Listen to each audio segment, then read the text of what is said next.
FIBA economics જેનું આજે chapter છે બીજું મોલ્ટરનો નિયમ. લાસ્ટ લેક્ચરમાં આપણે ચેપ્ટર નંબર 1 અને ચેપ્ટર નંબર 2નું ચેપ્ટર નંબર 1 પૂરું કર્યું અને ચેપ્ટર નંબર 2નું સ્ટાર્ટિંગ કર્યું હતું. તો ફટાફટ ચેપ્ટર નંબર 2નું થોડુંક રિવિઝન કરી લઈએ. જે ચેપ્ટરનું નામ છે મોલ્ટરનો નિયમ. મોલ્ટરના નિયમની અંદર આપણે શીખાતા ઉત્પાદનનો અર્થ. તો કે ઉત્પાદન કોને કહેવાય, બરાબર? ઉત્પાદનનો અર્થ આપણે લાસ્ટમાં કર્યા હતા. શું કે ટોટલ ઉત્પાદન એટલે શું કહેવાય? તો કે વસ્તુમાં દૃષ્ટિગુણ ઉમેરવું. દૃષ્ટિગુણ ઉમેરવું એનો મતલબ શું હોય? તો કે જે વસ્તુ જેવી છે એનો ઈ વ્યક્તિ, એને રિલેટેડ જે વ્યક્તિ છે ઈ વસ્તુમાં સ્વરૂપ ચેન્જીસ કરી દે, સ્થળ ચેન્જીસ કરી દે. સમયાંતરે તમે દૃષ્ટિગુણમાં શું કરો છો? ઉમેરો કરી શકો છો. ફોર એક્ઝામ્પલ આપણે વાત થઈ હતી કે સુથાર, લુહાર, કુંભાર એ બધું શું કરે છે? સ્વરૂપનું રૂપાંતર કરે છે, માટે સ્વરૂપ રૂપાંતર કહેવાય. પછી શું થાય છે? તો કે નદી કિનારાની જે રેતી છે એની બાંધકામના સ્થળે તમે લઈ આવો છો તો એ શું બન્યું? સ્થળાંતર કર્યું કહેવાય. અથવા ખેડૂતો છે એના વાડીઓમાં શાકભાજી થતા હોય તો એ તમારા સુધી એ શાકભાજી છે, અનાજ છે એ પહોંચે તો એ શું થયું? સ્થળાંતર કહેવાય. થર્ડ વન તમને કીધું સમયાંતર. સમય મુજબ ચેન્જીસ થતા હોય એને શું કહેવાય? સમયાંતર. એના માટે તમને હું કીધું છે કે જ્યારે અમુક સમયે અમુક વસ્તુનો પુરવઠો વધુ હોય ત્યારે વેપારી શું કરે? સસ્તા ભાવે ખરીદે છે, સંગ્રહ કરે છે. જ્યારે અછત ઊભી થાય ત્યારે શું કરે? વેચે છે. શું કામે? કારણ કે અછત હોય ત્યારે શું હોય? વસ્તુના ભાવ વધારે હોય માટે વેપારીઓ શું કરે? જ્યારે અછત ઊભી થાય ત્યારે વસ્તુને વેચે છે. ક્લિયર? તો આ હતું ઉત્પાદનનો અર્થ. સિમ્પલ શબ્દ શું છે? તો કે વસ્તુમાં દૃષ્ટિગુણનો ઉમેરો કરવો, અથવા તો એમ કહી શકાય વસ્તુના દૃષ્ટિગુણમાં ઉમેરો કરવો એટલે શું બન્યું? ઉત્પાદન. નેક્સ્ટ આપણે જોયું હતું નિપજક અને નિપજ. આપણને ખબર છે ઉત્પાદનના કેટલા સાધનો છે? 4 સાધનો. ક્યાં છે? જમીન, મૂડી, શ્રમ અને નિયોજક. તો આજે જમીન, મૂડી, શ્રમ અને નિયોજક છે એ 4 સાધનને શું કહેવાય? ઉત્પાદનના સાધન. જે આપણા માટે શું બન્યું? નિપજક. ઇટ મીન્સ જે વસ્તુ ઉત્પાદનના સાધન તરીકે હોય છે એને શું કહેવાય? નિપજક. એટલે એવું કહી શકાય ઇંગ્લિશમાં કેવું હોય તો એ શું બન્યું? ઇનપુટ. રાઈટ. પછી એ જમીન, મૂડી, શ્રમ, નિયોજકનું તમે કંઈક એવું સંયોજન કરો છો જેથી તમને ફાઇનલ પ્રોડક્શન થાય છે તો એ ફાઇનલ પ્રોડક્શન જે છે એને શું કહેવાય? નિપજ. ઇટ મીન્સ આઉટપુટ મળે છે અને શું કહેવામાં આવે છે? નિપજ. 1 ટન ચૂનાનો પથ્થર એન્ટર કરો ત્યારે 2 ટન જેટલી સિમેન્ટ ઉત્પન્ન થાય છે. તો ચૂનાનો પથ્થર શું થયું? નિપજક થઈ અને આઉટપુટ મળ્યું શું તમને? સિમેન્ટ. તો સિમેન્ટ શું થયું? નિપજ થઈ. ક્લિયર? નેક્સ્ટ તમને એવું કીધું છે ઉત્પાદનના નિયમો. આ ટોપિકથી આપણે આજે ચર્ચા કરવાની બાકી હતી. ઉત્પાદનના નિયમો એમાં ટોટલ આપણે 3 નિયમો શીખવાના છે: ઘટતું, વધતું અને સ્થિર મળતર. બરાબર? તો એના માટે તો પહેલા ઈ જોવું પડે, ઈ 3 નિયમો શીખ્યા પહેલા એ જોવું પડે કે ઉત્પાદનના નિયમ એટલે અથવા તો મોલ્ટરનો નિયમ કહેવાય કોને? તો એમાં તમને કીધું છે, જુઓ, કે કામે લગાડવામાં આવેલા ઉત્પાદનના સાધનો અને થતા ઉત્પાદન વચ્ચે જે સંબંધ જોવા મળે છે તેની રજૂઆત કરતા નિયમોને શું કહેવામાં આવે છે? મોલ્ટરનો નિયમ તરીકે ઓળખવામાં આવે છે. કામે લગાડવામાં આવતા સાધનો. કામે લગાડવામાં આવે એનો મતલબ તમે જે જમીન, મૂડી, શ્રમ, નિયોજક વાપરો છો ને, તો એ જે ઉત્પાદનના સાધનો છે જેનો તમે યુઝ કરો છો એ સાધનોની મદદથી, બરાબર? એ સાધનો અને ઉત્પાદન જે તમારું ફાઇનલ પ્રોડક્ટ થાય છે એ સાધનોની મદદથી જે ફાઇનલ પ્રોડક્ટ થાય છે એ ફાઇનલ પ્રોડક્ટ અને જે તમારું રો મટીરિયલ છે, 4 ઉત્પાદનના સાધનો છે એમના વચ્ચે સંબંધ જોવા મળે છે. અને એ સંબંધ કોણ દર્શાવે છે? તમને મોલ્ટરનો નિયમ અથવા તો કહેવાય ઉત્પાદનનો નિયમ. નેક્સ્ટ એમાં તમને જો આપ્યું છે હાઇલાઇટ કરીને કે મોલ્ટરના નિયમો ઉત્પાદનના સાધનો અને ઉત્પાદન વચ્ચેના સંબંધને આધારે તારવવામાં આવે છે, તેથી તેને ઉત્પાદનનો નિયમ પણ કહેવામાં આવે છે. શું કામે ઉત્પાદનનો નિયમ કીધો છે? આ મોલ્ટરનો જે નિયમ છે એ શું છે?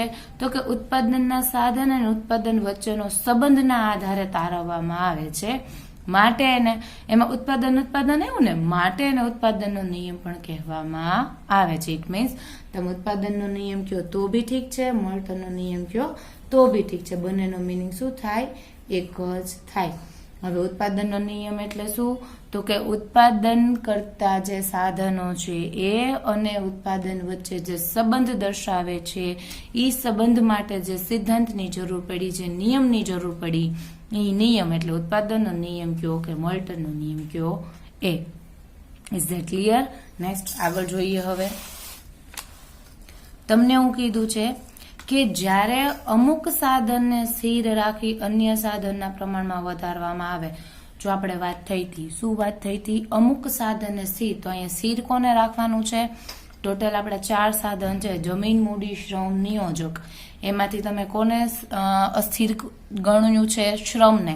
શ્રમમાં ફેરફાર કરીને હાલ જે માંગ છે ને તમે પહોંચી વળી શકો છો.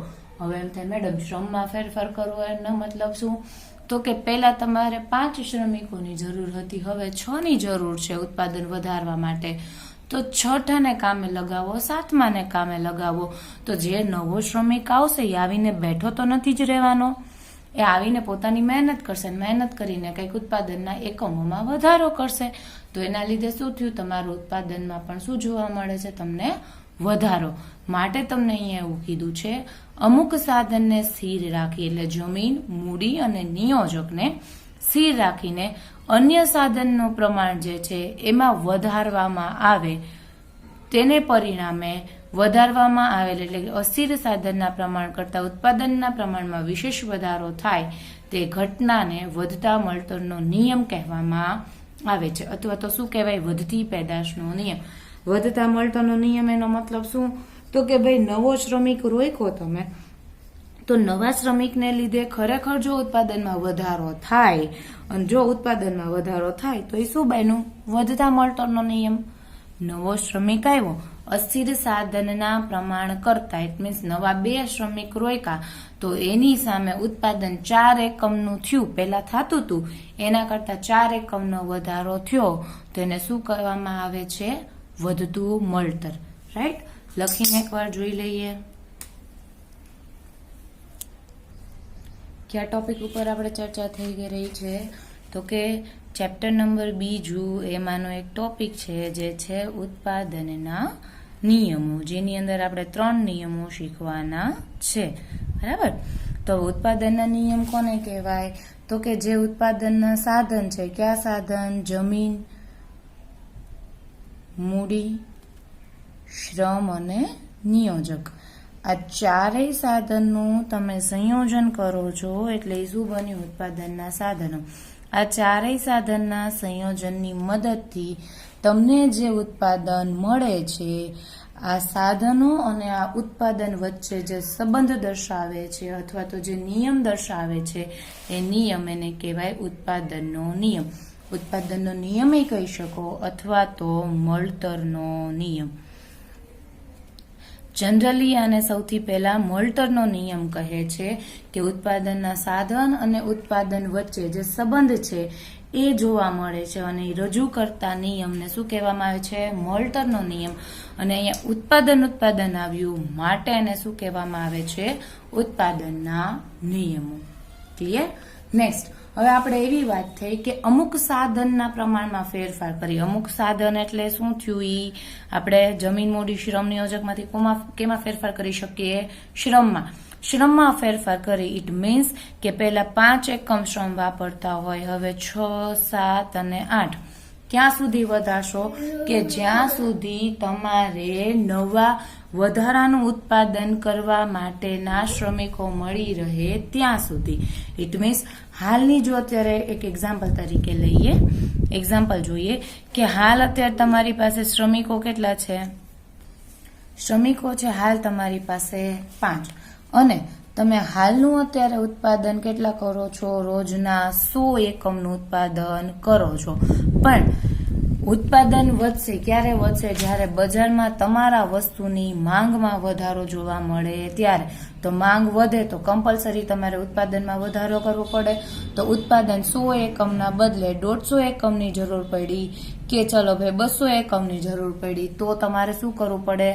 આ જમીન, મૂડી અને નિયોજકને સ્થિર રાખવા પડે. ચેન્જીસ શેમાં કરવાનો? શ્રમના પ્રમાણમાં. એટલે પેલા શ્રમ કેટલા વાપરતા હતા? 5. હવે વધારે લેશો 6, 7 કે 8. જ્યાં સુધી તમારા ઉત્પાદનના એકમો 200 ન થાય એટલા શ્રમિકની જગ્યા રોકવી પડે એટલા તમે રોકશો.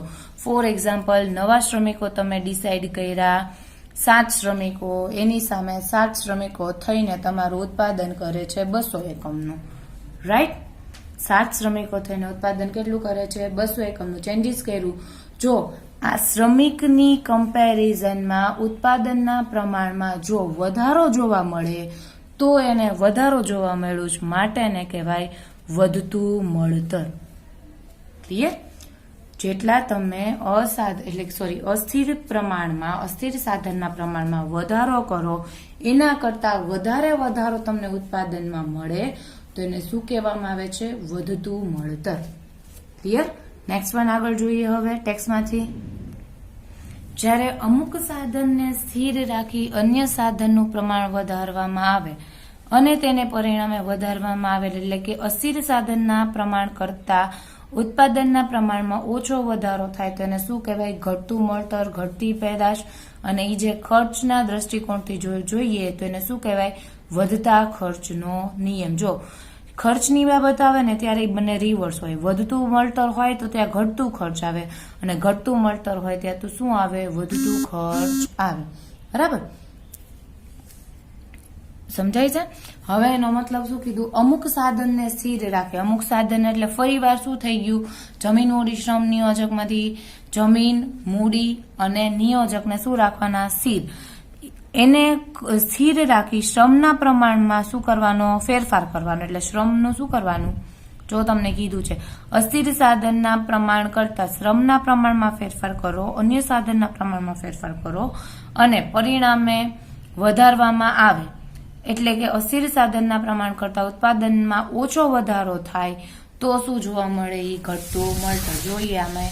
ઇટ મીન્સ કે 7 શ્રમિકો તમે કર્યા નવા, તો આ 7 શ્રમિકોને લીધે ઉત્પાદન વધવાને બદલે, એટલે 100 માંથી 200 એકમ થવાને બદલે 80 કે 90 એકમ થયા તો એને શું કહેવામાં આવે છે? ઘટતું મળતર. અને જ્યાં ખર્ચ લાગુ પડે છે અહીંયા વધતા મળતરનો ખર્ચ લાગુ પડે અને અહીંયા ઘટતા મળતરનો ખર્ચ લાગુ પડે. ક્લિયર? હવે સ્થિર મળતરને શોર્ટકટમાં જોઈએ તો કે સ્થિર મળતર એટલે શું કહેવાય?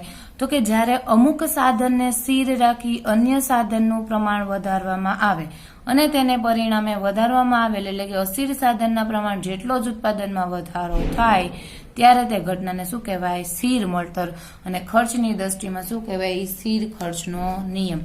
ઇટ મીન્સ કે ભાઈ શ્રમિકોને શું કરવાનું? તમે શ્રમિકો 7 એકમના કર્યા તો એની સામે ઉત્પાદનમાં તમને બરાબર યોગ્ય રીતે જ સરખું જ ઉત્પાદનના ટકામાં ફેરફાર થયો કે ભાઈ તમારે કરવાના હતા 180 ને 180 જ ઉત્પાદનના એકમો થયા તો આ બંને સરખું થયું.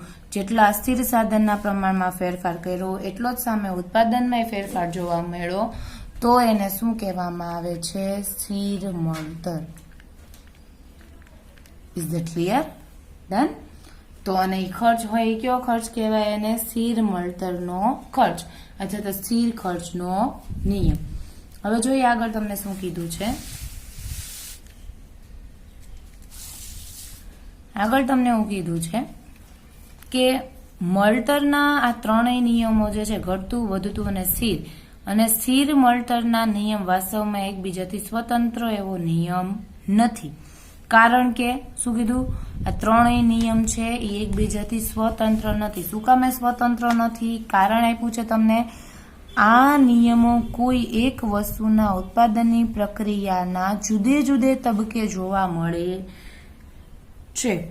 ઉત્પાદનની પ્રક્રિયાના પ્રારંભિક તબક્કામાં વધતું મળતર જોવા મળે, ત્યારબાદ સ્થિર અને ત્યારબાદ અમુક હદ પછી શું જોવા મળે? ઘટતું મળતર.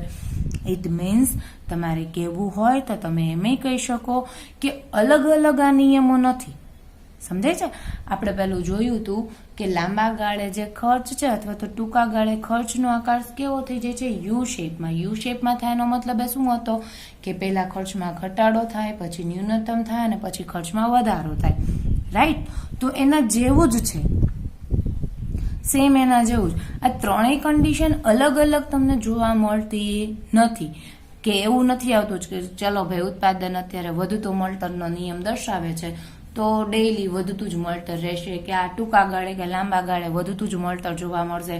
પછી એક સ્ટેપ એવો આવે કે સ્થિર મળતર જોવા મળે, પછી એકાદ વર્ષ એવું આવે કે ઘટતું મળતર જોવા મળે. એવું થતું નથી. આ એક પ્રકારની સાયકલ છે. ઇટ મીન્સ કે આ ત્રણેય કન્ડિશન તમને એક જ ઉત્પાદનના તબક્કાની અંદર જોવા મળે. ઇટ મીન્સ જુદા જુદા તબક્કે તમને જોવા મળે એક જ ઉત્પાદનની પ્રક્રિયામાં. કે શરૂઆતમાં શું જોવા મળે? તમને શરૂઆતમાં એ વધતું મળતર હોય, ત્યારબાદ સ્થિર થાય અને ત્યારબાદ શું જોવા મળે? ઘટતું મળતર જોવા મળે. આથી જ જે આધુનિક અર્થશાસ્ત્રીઓ છે એમણે ત્રણેય નિયમને જુદા જુદા નામ આપવાના બદલે એમણે શું કહી દીધું? છટકબારી શું આપી દીધી? તેમણે એવું કહી દીધું કે ઉત્પાદન ક્ષેત્રે વ્યાપત એવા બિન પ્રમાણસરના ઉત્પાદનના નિયમ તરીકે જાણીતું છે. આ જે ઉત્પાદનનો નિયમ છે એને શું નામ આપ્યું છે? બિન પ્રમાણસરના ઉત્પાદનનો નિયમ. બિન પ્રમાણસરનો ઉત્પાદનનો નિયમ એટલે કે એક જ કન્ડિશનમાં એક જ પ્રક્રિયામાં તમને ત્રણેય કન્ડિશન જોવા મળે, માટે એને બિન પ્રમાણસરના ઉત્પાદનનો નિયમ કીધો છે. ક્લિયર? તો હવે આપણે આજે શોર્ટકટમાં જોયું એને ઇન ડિટેલ 1 by 1 ટોપિક આપણે જોઈએ. આ જે ટોપિક છે એનો એક કાં તો તમને સિંગલ ક્વેશ્ચન પૂછાશે કે ઘટતા મળતરનો નિયમ સમજાવો, અને અથવા તો તમને બિન પ્રમાણસર ઉત્પાદનનો નિયમ કે મળતરના નિયમ કે, તો તમારે 3 નિયમો છે એ દર્શાવવાના રહેશે. ડન?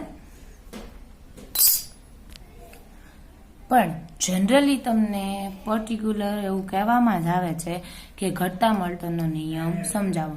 જો ફક્ત ઘટતા મળતરનો નિયમ હોય તો ફક્ત તમારે ઘટતા મળતરના નિયમની જ કરવાની રહેશે. બરાબર? તો હવે જોઈએ ઘટતા મળતરનો નિયમ શું છે, એની વ્યાખ્યા શું છે, ધારણા શું છે, આકૃતિ અનુ શું છે, એ બધું હવે એક પછી એની ડિટેલ મેળવીએ. સૌથી પહેલા એનો મિનિંગ આપ્યો છે, જે કોણે આપ્યો છે? પ્રોફેસર આલ્ફ્રેડ માર્શલે એવું કીધું છે. એને એવી માન્યતા ધરાવે છે કે ઘટતા મળતરનો નિયમ ખેતી ક્ષેત્રને ખાસ લાગુ પડે છે. કોને ખાસ લાગુ પડે છે? ખેતી ક્ષેત્રે ખાસ લાગુ પડે છે. શું કામે? તો ઘટતા મળતરના નિયમમાં શું કીધું છે કે આ નિયમ કોને લાગુ પડે છે? જનરલી ખેતી ક્ષેત્રે આ નિયમ વધારે લાગુ પડે છે. જો સ્ટુડન્ટ, તમે મોટા ભાગના લોકોને આપણે ખેતી આધારિત છે અને તમને ખ્યાલ છે આપણે મોટા ભાગના સ્ટુડન્ટોને ઘરે ખેતી છે, તો થોડુંક વધારે એ સમજવા માટે તમારા ખેતીના એક્ઝામ્પલને પણ આપણે આમાં લેશું. ક્લિયર? તો એમાં તમને એવું કીધું છે કે ખેતી માટેની જમીનના કોઈ એક ચોક્કસ માપનના ટુકડા પર મૂડી તથા શ્રમના એકમો વધુને વધુ પ્રમાણમાં રોકવામાં આવે. જેમાં શું હોય તો કે ખેતી માટેની જમીનના કોઈ એક ચોક્કસ માપના ટુકડા ઉપર મૂડી તથા શ્રમના એકમો વધુને વધુ પ્રમાણમાં રોકવામાં આવે. ઇટ મીન્સ ચેન્જીસ કરવાનો. તો શેમાં ચેન્જીસ કરવાનો? મૂડી અને શ્રમમાં. તો અમુક હદ સુધી પેદાશ એટલે કે ઉત્પાદનમાં વધારો રોકવામાં આવેલી મૂડી તથા શ્રમના વધારા કરતા શું હોય? વિશેષ પ્રમાણમાં હોય.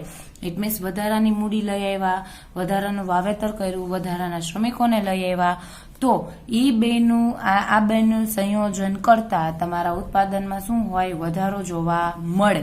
પણ અમુક હદ પછી શું થાય કે મૂડી અને શ્રમનું પ્રમાણ વધતું જ રહે, તો ઉત્પાદનમાં થતો વધારો રોકવામાં આવેલા મૂડી અને શ્રમના વધારા કરતા કેવો થઈ જશે? ઓછો. ઇટ મીન્સ પછી મૂડી અને શ્રમ વધારે રોકવાથી તમારે જે ઉત્પાદનમાં વધારો થવો જોઈતો તો એવો વધારો થશે નહીં. એના કરતા કેવો વધારો થશે? ઓછો વધારો થશે. ઓછો વધારો થશે તો માટે શું બન્યું? ઉત્પાદન ઘટતા દરે વધશે અથવા તો ઘટતા દરે જશે. બરાબર? નેક્સ્ટ, ઉત્પાદન વધશે ખરા, પણ શું થશે? ઉત્તરોત્તર ઓછા ને ઓછા પ્રમાણમાં શું જોવા મળશે? વધારો. અને અહીં ખેતીમાં ઉત્તરોત્તર ઓછું ને ઓછું મળતર જોવા મળશે. ઇટ મીન્સ ઘટતા. શું કીધું છે તમને? ખેતીની કમ્પેરિઝન કરી એમાં શું કીધું કે ભાઈ તમે શ્રમિકો અને મૂડી બંનેમાં વધારો કરો છો, એમાં ના નહીં, પણ શ્રમિકો અને મૂડીનો જે વધારો કરવાથી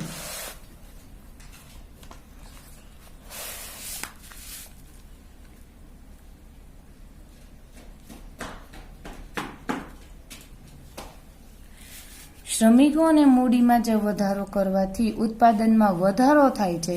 એ શરૂઆતના તબક્કે ઉત્પાદન વધશે, પણ પછી જો તમે શ્રમિકો અને મૂડીનો વધારો કરવાનું શરૂ જ રાખશો તો એની સામે ઉત્પાદન વધવાને બદલે શું જોવા મળશે? ઘટશે.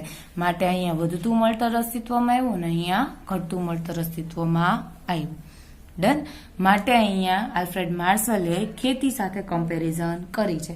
એવું કીધું છે કે ખેતીને આ વધારે લાગુ પડે. નેક્સ્ટ વન તમને એવું કીધું છે એની વ્યાખ્યા.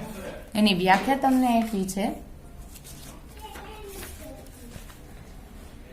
આલ્ફ્રેડ માર્શલે કે જો ખેતીની પદ્ધતિમાં કોઈ ફેરફાર ન થાય અને ખેતીમાં રોકવામાં આવતી મૂડી અને શ્રમના પ્રમાણમાં વધારો કરવામાં આવે તો સામાન્ય રીતે અમુક હદ પછી ઉત્પાદનમાં ઘટતા દરે વધારો થશે.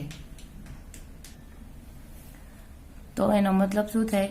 તો કે ખેતીની પદ્ધતિમાં તમે કોઈ ફેરફાર નથી કરતા, જે પદ્ધતિ પહેલા અપનાવતા હતા એ જ અપનાવો છો, અને ખેતીમાં રોકવામાં આવતી મૂડી અને શ્રમના પ્રમાણમાં વધારો કરવામાં આવે તો સામાન્ય રીતે અમુક હદ પછી ઉત્પાદન શું કરે થાય છે? ઉત્પાદનમાં ઘટતા દરે વધારો થશે. બરાબર. ઘટતા દરે એટલે ધીમે ધીમે વધારો થશે, એકારે વધારો થશે નહીં. પછી આપ્યું છે કે ઈ બોલ્ડિંગના મતે તેમણે શું કીધું છે? અન્ય સાધનોના સ્થિર પ્રમાણની સાથે કોઈ એક સાધનનું પ્રમાણ જો આપણે વધારતા જઈએ તો છેવટે તે અસ્થિર સાધનની સીમાંત ભૌતિક ઉત્પાદકતા ઘટશે જ. સીમાંત ભૌતિક ઉત્પાદકતા એટલે એને જેટલું વળતર મળવું જોઈએ એ વળતરને શું કહેવાય છે? સીમાંત ભૌતિક ઉત્પાદકતા. બરાબર. તો આ બે વ્યાખ્યા પરથી શું એવું નીકળે છે? તારણ શું નીકળે છે? તો કે ઉત્પાદનની ક્રિયામાં અમુક સાધન કે સાધનનું પ્રમાણ સ્થિર રાખવામાં આવે અને તેની સાથે અન્ય અસ્થિર સાધનનું પ્રમાણ ઉત્તરોત્તર વધારવામાં આવે. શું કીધું છે? અમુક ઉત્પાદનની જ્યારે પ્રક્રિયા તમે હાથ ધરો છો ત્યારે ઉત્પાદનની પ્રક્રિયામાં અમુક સાધન કે સાધનનું પ્રમાણ સ્થિર રાખવાનું, એટલે જમીન, મૂડી, શ્રમ, નિયોજક ચારે ચારમાં વધારો કે ઘટાડો કરવાનો નથી. કોઈ સાધનને, શ્રમને લ્યો, બરાબર, જનરલી આપણે ચેન્જીસ કરી છે શ્રમમાં ચેન્જીસ કરી છે, અસ્થિર સાધનના પ્રમાણમાં ચેન્જીસ કરી છે. બરાબર. અમુકને 3ને સ્થિર રાખો ને એકને અસ્થિરને ઉત્તરોત્તર વધારો. તો અમુક હદ પછી શું થાય? તો કે અમુક હદ પછી જેટલા જથ્થામાં અસ્થિર સાધનનું પ્રમાણ વધારવામાં આવે તેના કરતા ઉત્પાદન ઓછું ને ઓછું વધશે. It means after some time શું જોવા મળશે? જો આપણે પહેલા ઘટતું મળતર શીખીએ, પહેલા વધતું મળતર નથી શીખતા, શું જોવા મળશે? તો કે ઉત્પાદન વધવાને બદલે ઉલટાનું ઘટશે. આપણે એના માટે પેલી પ્રશ્ન બેકારી છે. શું? તો કે ખેતી એવી જગ્યા છે કે ત્યાં ગમે એટલા શ્રમિકો તમે રોકો, ગમે એટલા મજૂરો રોકો, કામ જેટલું થતું હોય ને એટલું જ થાય. બરાબર. ગુપ્ત બેકારી, પ્રચ્છન્ન બેકારી થાય છે ને. તો એનો મતલબ શું? તો કે પછી વધારે માણસોને લેવા માંડે ને તો શું થવા માંડે ખબર છે તમને? વાતો કરવા માંડે. પછી કામ એકાદ કરતા હોય ને તો એને ના કરવા દે ને આપણી સિમ્પલ એવી ટર્મ્સમાં આપણે એને કહીએ છીએ દાંડાયું કરે. થાય છે ને, આણે આમ કર્યું ને આણે તેમ કર્યું ને ETC એનું જરૂર થાય. તો એ શું થયું? વધવાને બદલે તમે 2 શ્રમિક વધારે લઈ આવ્યા તો ઉત્પાદનમાં વધારો થવો જોઈએ, કપાસ વધારે વીણાવો જોઈએ, પણ એના બદલે જયારે 2 વ્યક્તિ કપાસ વીણતા હોય કે 5 વ્યક્તિ વીણતા હોય અને જેટલું કપાસ મળતું હતું એટલું જ તમે 7 વ્યક્તિ વીણે તો એટલો જ કપાસ પ્રાપ્ત થાય. તો નવા વ્યક્તિ આવવાથી કપાસમાં વધારો થતો નથી, વીણવાની બાબતમાં. હા, કપાસમાં વધારો થતો નથી. તો માટે શું જોવા મળે છે? એ ઘટતું જાય છે, અને એ ઘટતું જાય છે માટે એને એવું કહી શકાય કે અસ્થિર સાધનની સીમાંત ભૌતિક ઉત્પાદકતામાં શું જોવા મળે છે? ઉત્તરોત્તર ઘટતી જશે. ઇટ મીન્સ એ જે શ્રમિકોને જેટલું વળતર મળવું જોઈએ એટલું વળતર પછી મળે નહીં. સમજે છે? ઉત્પાદન વધવાને બદલે શું જોવા મળે? ઘટવા માંડે. નેક્સ્ટ વનમાં તમને એવું કીધું છે કે સીમાંત ભૌતિક ઉત્પાદકતા એટલે શું? તો કે સીમાંત જો આવ્યું, સીમાંત એટલે શું? એક વધારાનું હોય, એ પછી આવક હોય તો આવકમાં ફેરફાર, ખર્ચ હોય તો ખર્ચમાં, અને અહીંયા સાધન લીધું છે તો એ સાધનમાં એકમમાં એક એટલે કે સાધનના વધારાના એક એકમને કામે લગાડવાથી થતી વધારાની પેદાશ. વધારાની પેદાશ એટલે 4 શ્રમિકો કામ કરતા હતા, એના બદલે 5મા શ્રમિકોને લઈએ તો 5મા શ્રમિકથી કુલ તમારી જે ઉત્પાદકતા છે, કુલ જેટલો કપાસ વીણાવો જોઈએ એના કરતાં વધારે વીણાણો તો એ શું બન્યું? સીમાંત ઉત્પાદકતા. એના માટે તમને એવું કીધું છે, ધારો કે પહેલા કોઈ એક સાધનના 4 એકમ રોકવામાં આવતા હતા અને અનાજનું કુલ ઉત્પાદન નિશ્ચિત જમીનના ટુકડામાંથી 64 ક્વિન્ટલ જેટલું પ્રાપ્ત થતું. ઇટ મીન્સ પહેલા તમે કેટલા એકમ યુઝ કરતા હતા? 4 એકમનો યુઝ કરતા હતા. ઉત્પાદનના સાધન 4 વાપરતા હતા. જમીનમાં કશો જ ફેરફાર થશે નહીં. જમીન કેટલી રહેશે? As it is. કઈ નવો કોઈ શ્રમિક આવે એમાંથી હું જમીનમાં વધારો થાય? ના થાય. રાઈટ? 4 એકમનું કરતા હતા. જમીન એમનામ છે તો એટલી જમીન જેટલી, ધારો કે 5 એકર જમીન હોય, ધારો કે, હા પર્ટિક્યુલર નથી, પછી એવું ના કહેતા મેડમ આમ ન હોય. 5 એકરની જમીન છે તો 5 એકમમાં 64 ક્વિન્ટલ તમને પ્રાપ્ત થતું. કેટલું પ્રાપ્ત થતું? 64 ક્વિન્ટલ ઉત્પાદન. આ ઉત્પાદનના સાધનો, આ ઉત્પાદનના સાધનો, આ ઉત્પાદન. તો 4 એકમ ઉત્પાદનના સાધન વાપરતા હતા. 5 એકરની જમીન હતી ત્યારે ઉત્પાદન 64 ક્વિન્ટલનું મળતું હતું. તો 5મું સાધન એટલે 5 એકમ જો તમે કામે લગાડો તો એક વધારાનું એકમ જે આવ્યું એના લીધે જમીન તો એઝ ઇટ ઇઝ જ છે. 75 ક્વિન્ટલ એટલે 75 ક્વિન્ટલ જેટલું ઉત્પાદન પ્રાપ્ત થયું. તો 75 - 64 એટલે 11 એકમ જેટલો શું થયું? 11 ક્વિન્ટલ જેટલો. આ એક વધારાનો એક શ્રમિક આવવાથી 11 ક્વિન્ટલ જેટલો શું જોવા મળ્યો તમને? વધારો, એવું કહી શકાય. બરાબર? તો આ 11 ક્વિન્ટલ છે એને શું કહેવાય? સીમાંત ભૌતિક ઉત્પાદકતા. એક વધારાનું એકમ કામે લગાવવાથી ઉત્પાદનમાં, કુલ ઉત્પાદનમાં જે કાંઈ ફેરફાર થાય છે એને શું કહેવામાં આવે છે? સીમાંત ભૌતિક ઉત્પાદકતા. Is that clear? Next topic જે છે આપણો છે, આજે આપણે નિયમ શીખીએ છીએ, ઘટતા મળતરનો નિયમ, એની ધારણા. ધારણામાં નંબર 1 તમને કીધું છે કે ઉત્પાદન પદ્ધતિમાં ફેરફાર થતો નથી. ઇટ મીન્સ પહેલા જે પદ્ધતિ અપનાવતા હતા એ જ પદ્ધતિ હવે અપનાવો છો. એમાં કંઈ પણ પ્રકારનો ફેરફાર કરતા નથી. ડિટેલમાં જોઈએ એ શું કહે છે? તો કે એમણે એવું કીધું, જોઈએ ઇન ડિટેલમાં શું કીધું છે. ઇન ડિટેલ એવું કીધું છે, આ નિયમમાં એવી ધારણા રહેલી છે કે ઉત્પાદન અંગેની પદ્ધતિમાં કોઈ ફેરફાર થતો નથી. ઇટ મીન્સ જે પદ્ધતિ પહેલા વાપરતા હતા એ જ પદ્ધતિ થાય છે. જો ઉત્પાદન પદ્ધતિમાં સુધારો થાય તો અમુક હદ પછી ઉત્પાદન વધારવાનો દર ઘટવાને બદલે શું જોવા મળે? વધવા માંડે. પરિણામે ઘટતા મળતરનો નિયમ અહીંયા અમલમાં આવે નહીં. આ સમજવા માટે આપણે થોડુંક સેમેસ્ટર 1ને યાદ કરીએ. સેમેસ્ટર 1માં આપણે ઘટતા સીમાંત દૃષ્ટિકોણનો નિયમ શીખાતા. રાઈટ? એમાં આપણે એવું કીધું હતું સમયના એક જ ગાળામાં આપવું. ઇટ મીન્સ તમને સવારે જો ચા આપવામાં આવી હોય તો સવારના ટાઈમે જ બીજી, ત્રીજી, ચોથી કે 5મી વાર ચા આપવામાં આવે તો તમારે શું થાય? દૃષ્ટિગુણમાં ઘટાડો થાય છે. પણ તમને સવારે ચા આપવું અને સાંજે 5 વાગે ચા આપવામાં આવે તો દૃષ્ટિગુણમાં ઘટવાને બદલે શું જોવા મળે છે? વધારો જોવા મળે છે. સેમ એના જેવું, જો તમે જે પદ્ધતિ વાપરતા હોય ઉત્પાદનની પદ્ધતિ, એ પદ્ધતિમાં ફેરફાર કરો તો ઉત્પાદન ઘટવાને બદલે શું થાય છે? વધે છે. માટે ઉત્પાદનની પદ્ધતિમાં કશો ફેરફાર કરવાનો નથી. બરાબર? સેકન્ડ વન તમને એવું કીધું છે, સાધન એકમો સમાન ગુણવત્તા ધરાવે છે. ઇટ મીન્સ તમે જે સાધનને યુઝ કરો છો એમાં હરેકમાં ગુણવત્તા કેવી છે? સરખી. ફરીવાર પેલો દૃષ્ટિગુણ યાદ કરો ઘટતા સીમાંત. એમાં શું કીધું હતું કે ભાઈ ચા મળતી હોય એટલે ચા જ મળવી જોઈએ. પછી ચાના બદલે કોફી આપો તો, અથવા તો ગુણધર્મો, એટલે કે પહેલા વખત મસ્ત ટેસ્ટી ચા, મસાલાદાર ને આદુદાર ને ફુદીના વાળી ચા તમને આપવામાં આવે અને બીજી વખત સાદી ચા આપવામાં આવે, અથવા તો એવું બને પહેલા સાદી ચા આપવામાં આવે, પછી આદુ, ફુદીનો, તુલસી નાખીને તમને ચા આપવામાં આવે, તો ગુણધર્મ કેવા થઈ ગયા? અલગ અલગ થઈ ગયા. પહેલા તમને ડેરી મિલ્કની ચોકલેટ આપવામાં આવે, પછી 5 સ્ટારની ચોકલેટ આપવામાં આવે, તો ખાવ છો તો તમે ચોકલેટ જ, પણ બંનેના ગુણધર્મો કેવા થઈ ગયા? અલગ અલગ થઈ ગયા. બરાબર. હકીકતમાં ડેરી મિલ્ક અને 5 સ્ટાર કંપની એક જ છે, પણ નામ બંનેનું શું છે? અલગ અલગ છે. સમજાય? તો એનો મતલબ સાધનો જો સમાન ગુણી હોય તો જ આ નિયમ છે એ યોગ્ય થાય, અધરવાઇઝ નિયમ યોગ્ય થાય નહીં. ડિટેલ એને શું કીધી છે એ જોઈ લઈએ આપણે. તો કે ઉત્પાદનમાં જે સાધનોને કામે લગાડવામાં આવે છે બધાના ગુણધર્મ અથવા તો ગુણવત્તા કેવી હોય? એક સરખી. શું કામે? જો સાધનના એકમોની ગુણવત્તામાં તફાવત હોય, એટલે કે અમુક એકમો વધુ ગુણવત્તાવાળા હોય અને અમુક એકમો ઓછી ગુણવત્તાવાળા હોય, તો આ નિયમ સાચો પડે નહીં. સમજાય છે? ઇટ મીન્સ ગુણવત્તા કેવી હોય? સરખી. ફોર એક્ઝામ્પલ, આપણા જ ક્લાસમાં અગર હું એવું કહું કે બધાએ એક ટેસ્ટ લખવાની છે અને હું એમ કહું કે રિઝલ્ટ ઓવરઓલ સારું આવ્યું છે, એવું કહેવું યોગ્ય ગણાય? ના ગણાય.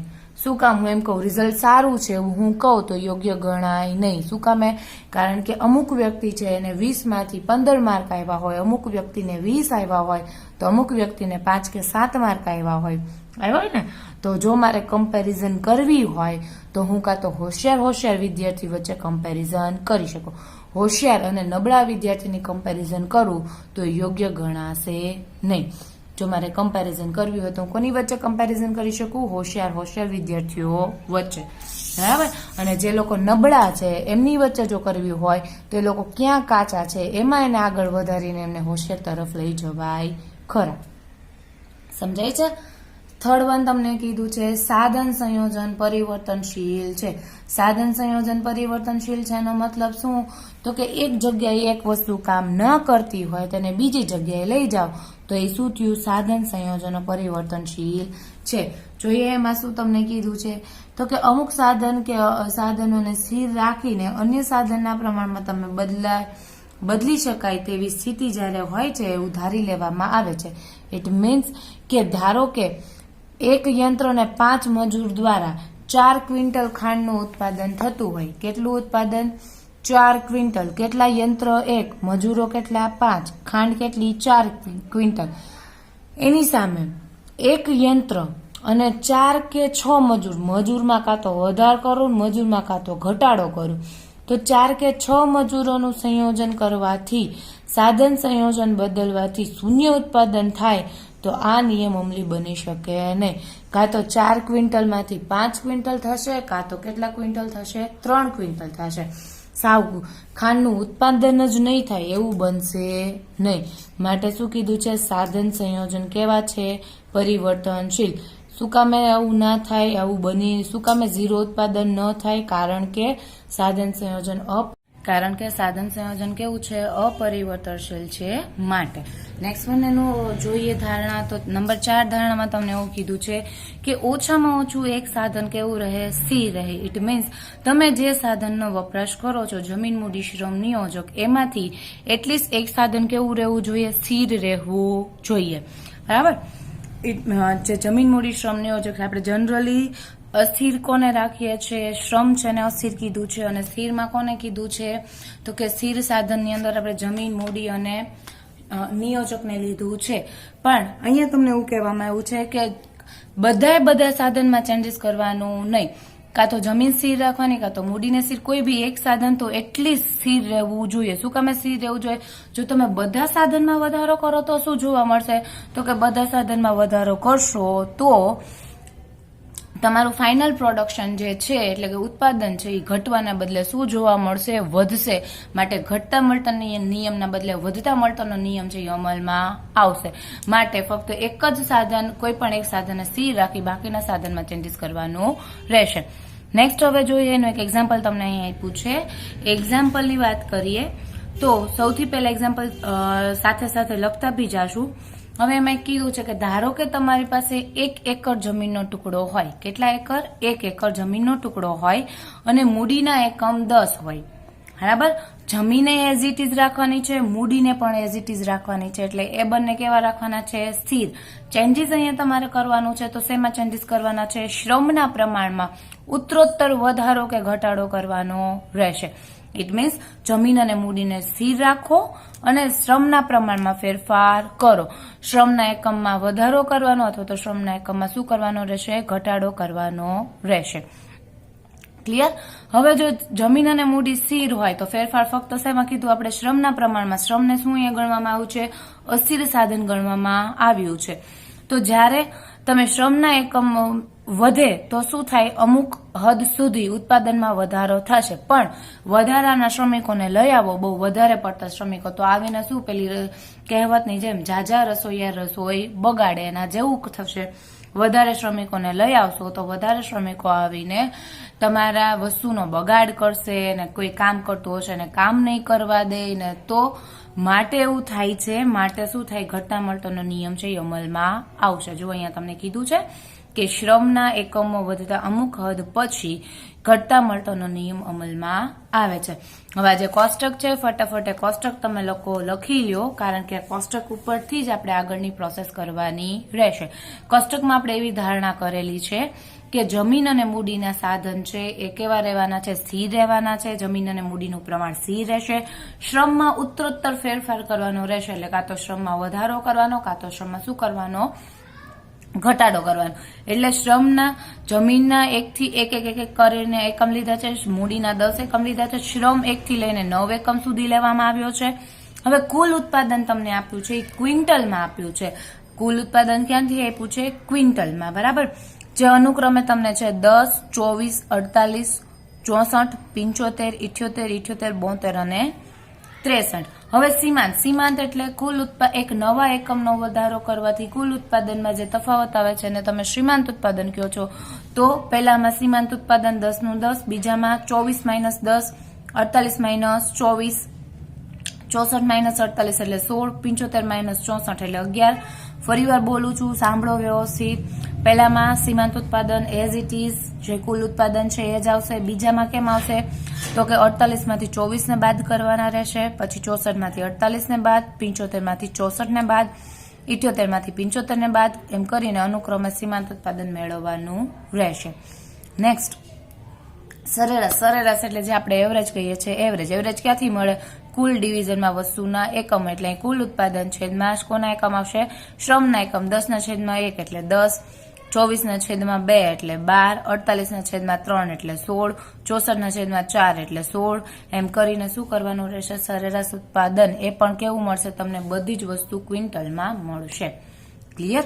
તો અહીંયા જે પહેલા 3 સ્ટેપ છે, એટલે 1 થી લઈને 3 શ્રમિકો જે તમે રોકો છો એ કયો તબક્કો? એને પ્રથમ તબક્કો કહેવાય. આપણે ઉત્પાદનની વાત થઈ હતી ને, એમ કોઈ પણ ઉત્પાદન છે અને ઉત્પાદનની સ્થિતિ જે છે એ ટોટલ 3 તબક્કામાં ડિવાઇડેડ છે. તો પ્રથમ તબક્કાની અંદર શું છે? તો કે શું કન્ડિશન જોવા મળે તમને પ્રથમ તબક્કાની અંદર? તો કે કુલ, સીમાંત અને સરેરાશ ઉત્પાદનમાં શું જોવા મળે છે? વધારો. બીજો તબક્કાની વાત કરીએ તો કે કુલ ઉત્પાદન દર વધે છે, સીમાંત અને સરેરાશ ઉત્પાદન ઘટે છે. થર્ડ વન વાત કરીએ તો કે કુલ ઉત્પાદનનો દર ઘટે છે, સીમાંત ઉત્પાદન નકારાત્મક બને છે અને સરેરાશ ઉત્પાદન ઘટે છે. આ લખ્યું છે અને હવે અહીંયા કોષ્ટકમાં કઈ રીતે મેન્શન કર્યું છે એ જોઈ લઈએ. સૌથી પહેલા તમને શું કીધું?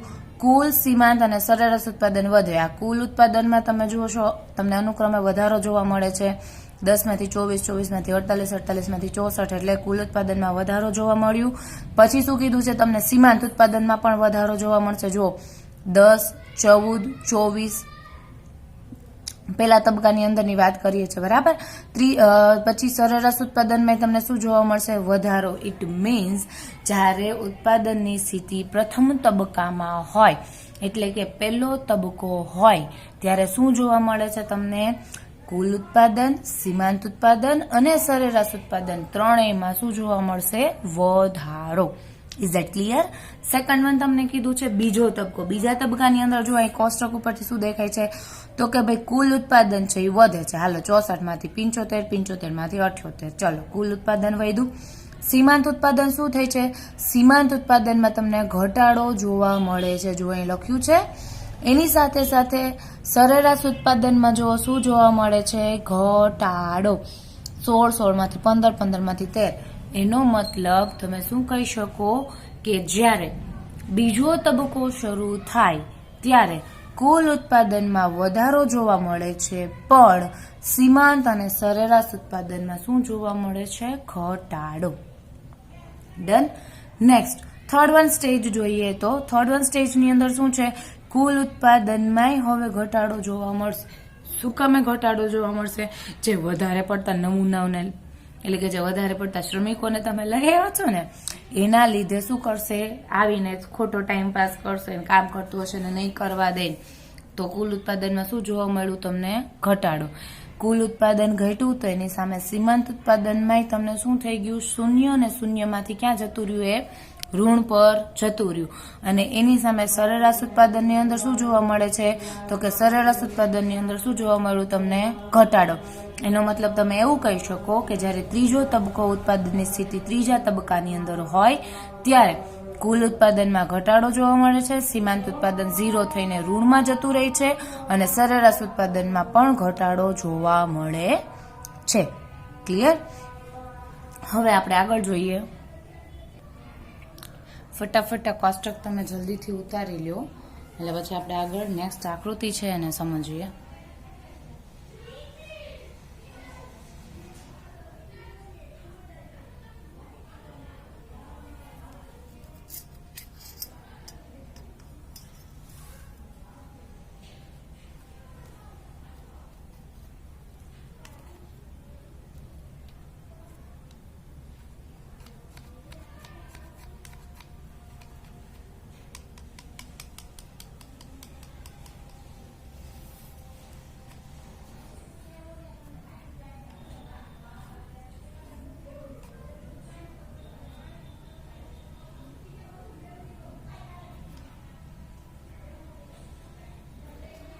રેડી? ચલો હવે ફટાફટ એક નજર આપણે આકૃતિ ઉપર કરીએ, જેમાં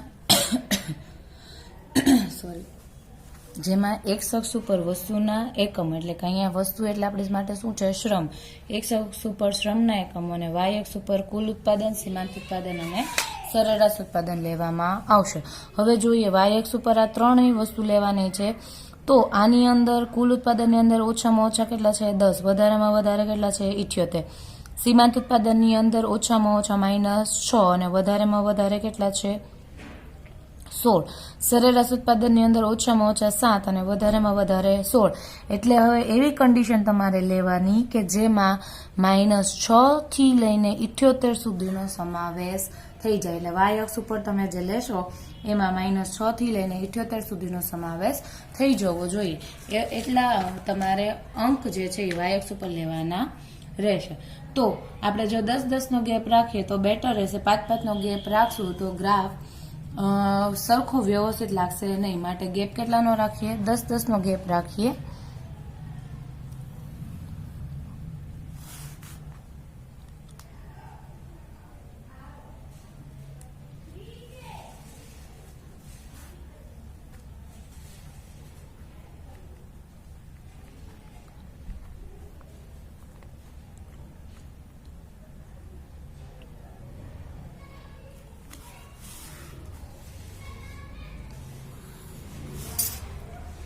અહીંયા આવશે 0,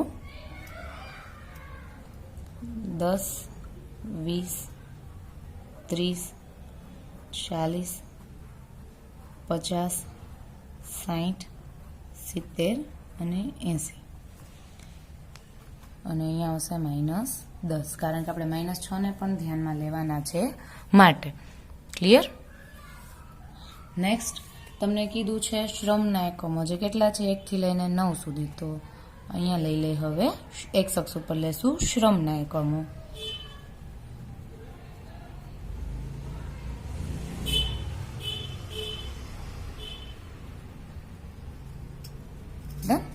હવે જે ત્રણેય વસ્તુ તમારી પાસે અવેલેબલ છે, એક્સ અક્ષ ઉપર શું લીધું આપણે?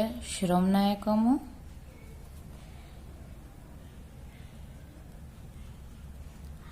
જ્યારે વાય અક્ષ ઉપર શું લીધું આપણે?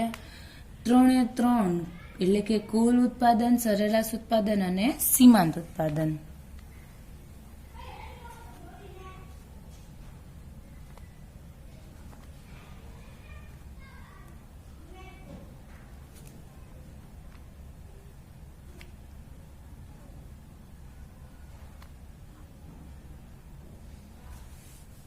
બરાબર, કુલ ઉત્પાદન, સરેરાશ ઉત્પાદન અને સીમાંત ઉત્પાદન લેવાનું રહેશે. હવે આગળ કન્ટિન્યુ કરીએ તો સૌથી પહેલા કોઈ પણ એક આપણી પાસે જે 3 કોલમ છે એમાંથી કોઈ પણ એક કોલમને પહેલા ધ્યાન લઈએ તો પહેલા આપણને કુલ ઉત્પાદનની કોલમ આપી છે, તો કુલ ઉત્પાદનને ધ્યાનમાં લઈએ. જ્યારે શ્રમના એકમ 1 હોય ત્યારે કુલ ઉત્પાદન કેટલું છે? 10. એટલે x અક્ષ ઉપરથી 1 અને y અક્ષ ઉપરથી કેટલા લેવાના રહેશે? 10. જ્યારે 2 હોય શ્રમના એકમો ત્યારે કેટલું ઉત્પાદન છે? કુલ ઉત્પાદન 24. 2 હોય ત્યારે 24 એટલે 20 થી જરાક ઉપર, એક્ઝેક્ટ વચ્ચે 20 અને 30 ની એક્ઝેક્ટ વચ્ચે નહીં. બરાબર. પછી 3 હોય ત્યારે કેટલા છે? 48. એટલે 3 હોય ત્યારે 48. 4 હોય ત્યારે 64.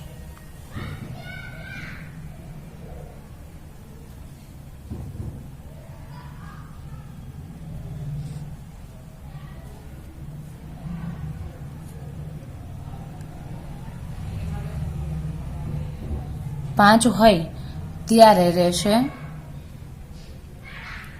75.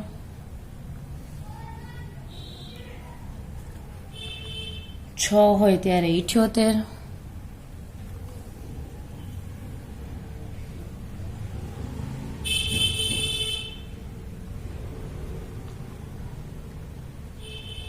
7 હોય ત્યારે પણ 78.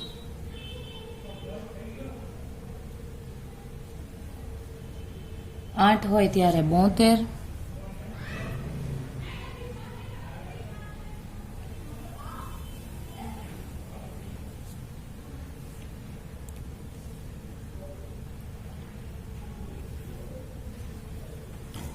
9 હોય ત્યારે તમને એવું છે 63.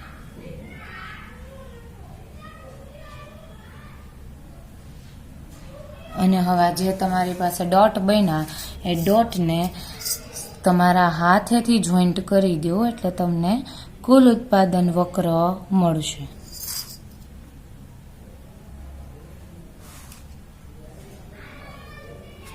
ડન. સેકન્ડ વન આપણને પૂછે સીમાંત ઉત્પાદન. સીમાંત ઉત્પાદન કેટલું છે? જ્યારે શ્રમના એકમ 1 હોય ત્યારે 10. ઇટ મીન્સ આ જ ગ્રાફની અંદર તમારે બીજું પણ જોઈન્ટ કરવાનું છે. પછી 2 હોય ત્યારે કેટલા છે? તમારી પાસે 14.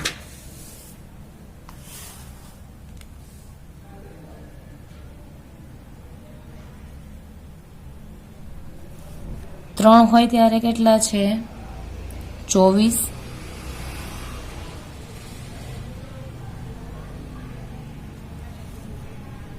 4 હોય ત્યારે 16.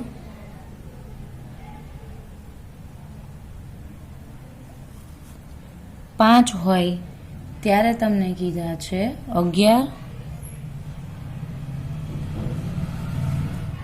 6 હોય ત્યારે કીધા છે 3. 7 હોય ત્યારે -6.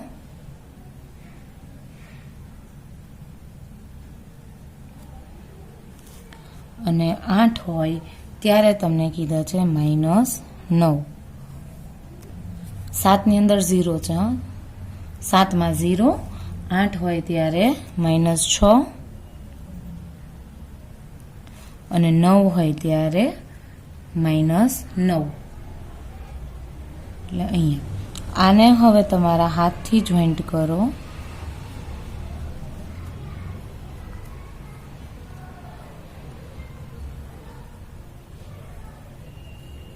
એટલે આવો કંઈક વક્ર તમારી પાસે અવેલેબલ થાય.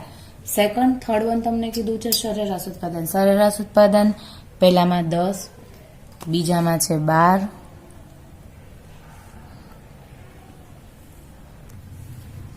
બીજાની અંદર 12,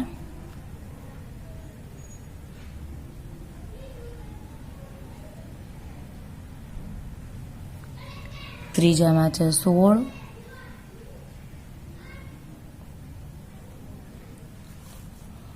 4 ની અંદર તમને આપ્યા છે ફરીવાર 16, 5 ની અંદર તમને આપ્યા છે 15,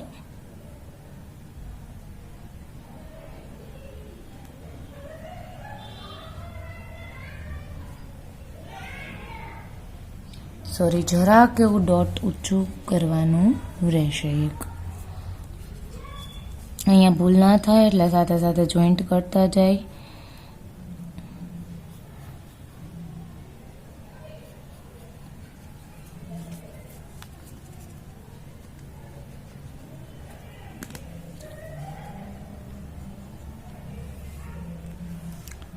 પાંચ ની અંદર 15, 6 ની અંદર તમને આપ્યા છે 13,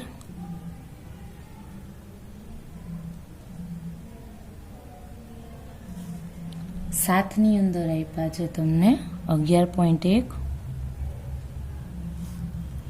8 ની અંદર છે 9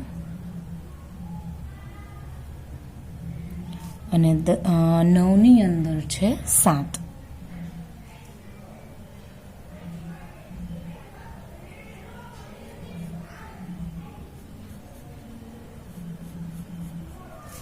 ડન. તો હવે આપણા જે વક્ર છે એમાં આપણે 3 પાર્ટમાં એને કીધું હતું ને, તો એ 3 પાર્ટમાં ડિવાઈડ કરી નાખીએ.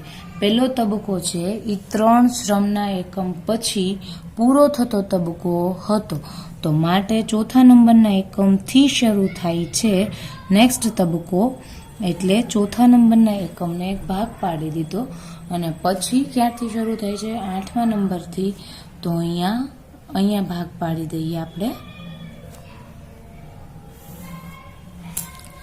આ પ્રથમ તબક્કો છે જેની અંદર શું મળે, ત્રણેય વસ્તુમાં વધારો, કુલ ઉત્પાદન, સરેરાશ ઉત્પાદન અને સીમાંત ઉત્પાદનની અંદર. આ બીજો તબક્કો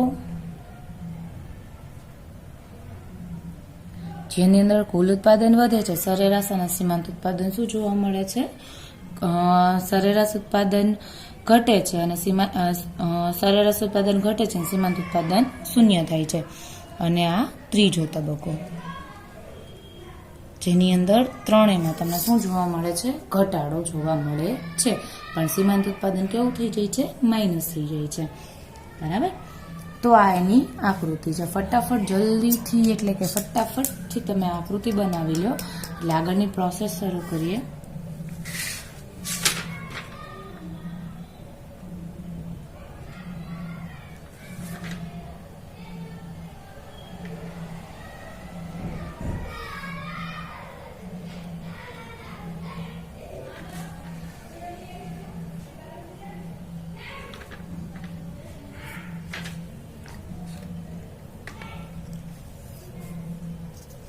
રેડી.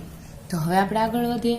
તો હવે આકૃતિની સમજૂતી જોઈએ. તો કે આકૃતિમાં તમને દેખાય છે શું કર્યું છે, તમે એક્સ અક્ષ ઉપર શ્રમના એકમ લીધા છે, જ્યારે વાય અક્ષ ઉપર કુલ ઉત્પાદન, સરેરાશ ઉત્પાદન અને સીમાંત ઉત્પાદન લેવામાં આવ્યું છે. આ જે રેખા છે પહેલા નંબરની, આપણે કુલ ઉત્પાદન જેને ઇંગ્લિશમાં ટોટલ પ્રોડક્શન કહેવાય, એને ટીપી વડે દર્શાવવામાં આવે છે. આ જે બીજા નંબરની રેખા છે એ એપી છે, એટલે કે એવરેજ પ્રોડક્શન એટલે સરેરાશ ઉત્પાદન, અને આ ત્રીજા નંબરની જે છે શું છે, એમપી જે છે માર્જિનલ પ્રોડક્શન એટલે કે સીમાંત ઉત્પાદન. બરાબર. આ 3 રેખા આપણી પાસે અવેલેબલ છે, કુલ ઉત્પાદન, સરેરાશ ઉત્પાદન અને સીમાંત ઉત્પાદનની રેખાઓ. હવે આપણે જોયું છે કે આ ટીપી જે છે એ શું થાય છે, તો કે પહેલા 2 તબક્કામાં શું જોવા મળે છે, તમને એમાં વધારો જોવા મળે છે.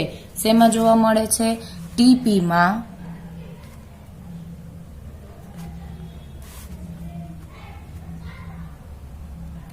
પહેલા 2 તબક્કામાં એટલે પહેલો અને બીજો વધારો જોવા મળે છે. બરાબર. ટીપીમાં. રાઈટ. હવે જસ્ટ પહેલા એમને રેખાનો કરી લઈએ. પછી શું થાય છે, પહેલા બે તબક્કામાં વધારો જોવા મળે છે, એવું થાય છે. પછી બીજા તબક્કા સુધી કુલ ઉત્પાદન એ વધતું જ રહે છે. હા, તો કે બીજા તબક્કામાં અહીં સુધી વધે છે, પણ જ્યારે 7મું એકમ આવે એટલે અહીંયા પહોંચે ત્યારે કુલ ઉત્પાદનમાં શું જોવા મળે છે તમને? ઘટાડો. એટલે સેકન્ડ વન સમજૂતી તમે શું આપી શકો? શ્રમના 7મા એકમે કુલ ઉત્પાદન 7મા એકમ પછી, બરાબર, અથવા થી કયો તોય વાંધો નહીં, કુલ ઉત્પાદન ઘટે છે. દેખાય છે ને? હા, 7મા એકમથી શું જોવા મળે છે? કુલ ઉત્પાદન ઓછું થાય છે, ઘટાડો જોવા મળે છે. ત્યારબાદ ઉત્પાદન ઇટ મીન્સ ઘટે છે, એટલે કે 7મા એકમે પહેલા એ સ્થિર થઈ જાય અને પછી શું જોવા મળે છે? એમાં તમને ઘટાડો. હવે સીમાંત ઉત્પાદનની રેખા જોઈએ. સીમાંત એટલે આ એમપી રેખા જે છે આપણી એમાં શું જોવા મળે છે? તો કે સીમાંત ઉત્પાદનની રેખા જે છે ને, પહેલા તબક્કામાં જુઓ તમને શું જોવા મળે છે? પહેલા તબક્કાની અંદર ઈ વધારાનું વલણ દર્શાવે છે, એટલે કે ઉપર તરફ જવાનું વધારાનું વલણ દર્શાવે છે. પણ ત્રીજા એકમથી શું જોવા મળે? ત્રીજા એકમથી નીચે તરફ વળવા લાગે છે. સમજાય? ત્રીજા એકમથી શું? કારણ કે ત્રીજા એકમમાં જો આપણે રકમમાં શું જોવા મળ્યું હતું? ઘટાડો. અને ત્યારબાદ સીમાંત ઉત્પાદન શું થઈ જાય છે? ઘટવા માંડે છે. અને ઘટતું શું થઈ જાય છે? 7મા એકમે આવે ત્યારે ઋણ થઈ જાય છે, 0 થઈ જાય છે. અને 7મા એકમ પછી શું થઈ જાય છે? ઋણ થઈ જાય છે. ઇટ મીન્સ 3 એકમ સુધી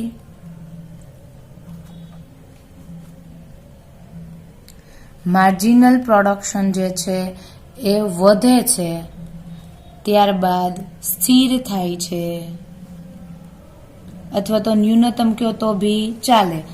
અને પછી 7મા એકમે શું જોવા મળે છે? 7મા એકમે 0, અને 7મા એકમ પછી શું જોવા મળે છે? એમાં તમને ઋણ થઈ જાય છે.